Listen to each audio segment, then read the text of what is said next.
When we came down with Mike and Mary the first time, just to kind of check out what's going on down here, Mike and Mary made a statement that I don't think we'll ever forget. We're down here to buy property for another school. Mike and Mary have 3 schools that are operating right now, some for elementary, some for adults. They made a statement that really impacted us, that to change a culture, you first have to change the education. And so they're working hard to educate not only the children but adults, and that's really what we're here to do, is to help them achieve what God's called them to do, and that's to educate a country, and especially this area of Patan.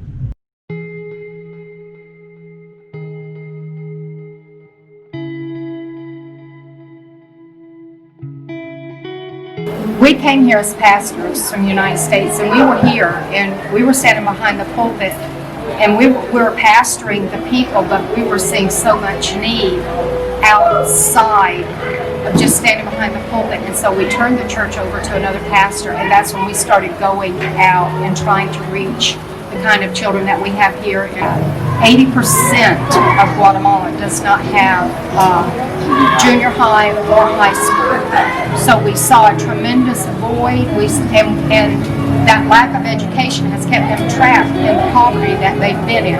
So we're not educators, never had any thought of even doing any schools or anything. That was not on our radar at all. And then we found ourselves right smack dab in the middle of a huge building program to raise up schools around in these different bodies. This is our project that we call Here, which is Jehovah Jireh. And this is actually a school where we sponsor about half the kids here, about 45 of the kids, about 50 here right now. We supply all of their school supplies, we supply the uniforms, and we pay their monthly tuition. Sponsorships for this school are $25 a month, and that pays for all of their school books and everything like that, and helps us pay the teachers and keep the school going for these children.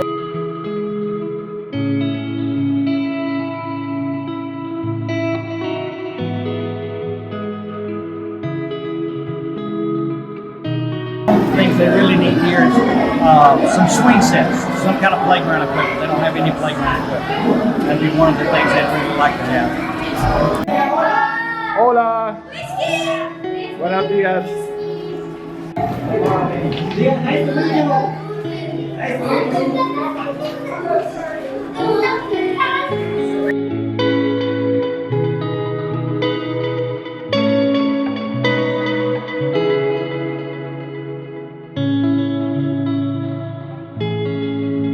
Do here basically is we sponsor 25 of the kids, and we provide them all this property, and you know, we're trying to do the maintenance on the property as well. The lady there that's our director here, she's actually a lawyer, and she runs the tributary departments. What it is where to do your car tags, your taxes, your land taxes. She actually works for the government, but she just had such a heart to see these kids' education change. So she's put in, really trying to bring these kids to a different level.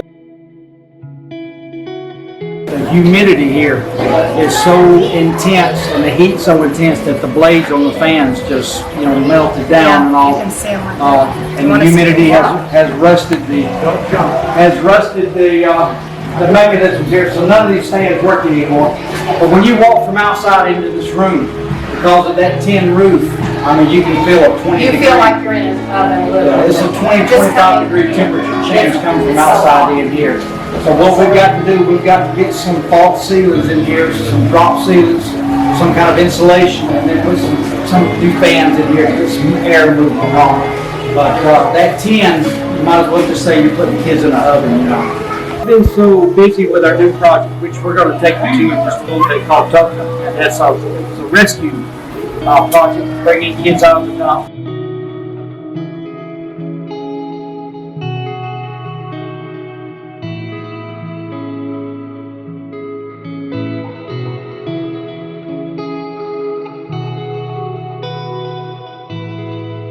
Mike and Mary took the team to the dump where the Toga school first started. When Mike and Mary first arrived here, they were horrified to see small children playing in a pool of water along with pigs. Families who had no means to support themselves were living in the dump and earning a meager income by sorting plastics. There were over 15 families living in the dump with small children at the time.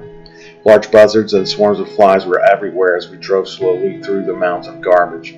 I saw a young mother and her child sorting through the plastics on the ground. No child should ever play here. No family should ever sleep here. I can't imagine trying to raise children in this terrible place. As we left the dump behind, Mike pointed out a shack on the side of the road. I could see a small boy standing in the doorway with his yellow shirt from the Toka school. His parents work in the dump every day to support their family.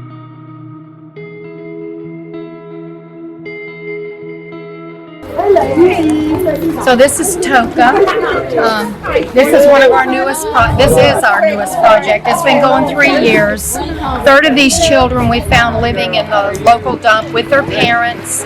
They lived there. They slept there. They ate there. The pigs, you'll see. We'll take you in there. You can see where the big watering hole was for the pigs. And the kids were actually in the water.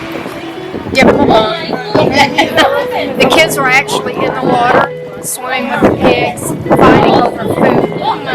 We literally had to pull the kids apart. They were fist fighting over a styrofoam container that they had. And there was an old hamburger in there. It looked like it was a week old, and they were fighting over it. And I said, no, this just cannot be.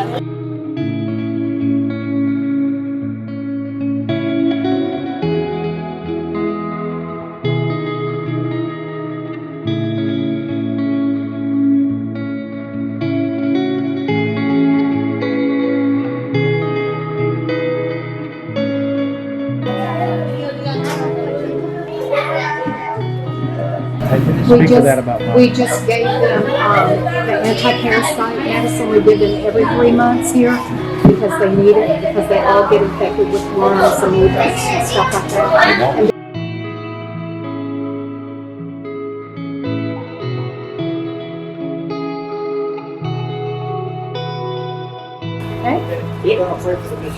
Pastora, perdóname. Vamos, Padre, en el nombre de Jesús, te pedimos que guardes y bendigas a los misioneros. Te damos gracias porque el día de hoy nos has bendecido con la visita de ellos. Llévalos en paz a donde vayan. Bendícelos, Dios mío. Que la paz de tu Espíritu Santo venga sobre ellos. En el nombre de Jesús. Amén.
Hey, we've just landed back here in Atlanta, and just wanted to take a second to kind of share with you guys where we're going.